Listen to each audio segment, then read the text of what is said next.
కామారెడ్డిలో సమగ్ర శిక్ష ఉద్యోగులు తమ సమస్యల పరిష్కారానికై చేపడుతున్న నిరవధిక సమ్మె 8వ రోజు కామారెడ్డి మున్సిపల్ ఆఫీస్ వద్ద చిత్రకళ ఉపాధ్యాయులు చిత్రాలను గీస్తూ అనంతరం నిరవధిక సమ్మె స్థలం నుంచి నిజాం సాగర్ చౌరస్తా వద్దకు భారీ ర్యాలీగా వెళ్లి మానవహారం చేస్తూ నిరసన తెలియజేశారు. ఈ సందర్భంగా జిల్లా అధ్యక్షుడు సత్యనారాయణ మాట్లాడుతూ ముఖ్యమంత్రి ఇచ్చిన హామీ నిలబెట్టుకోవాలని, తమని రెగ్యులర్ చేయాలని, అప్పటి వరకు వెంటనే పే స్కేల్ అమలు చేయాలని డిమాండ్ చేశారు.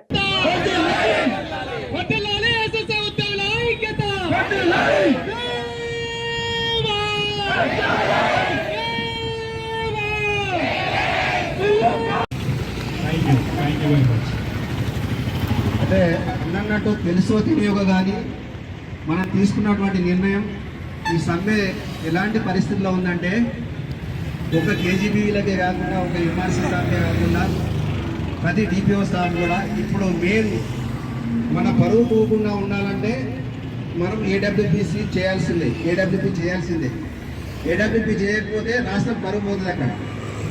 కాబట్టి అది ఎవరు చేయాలి? గ్రౌండ్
స్పందించాలి.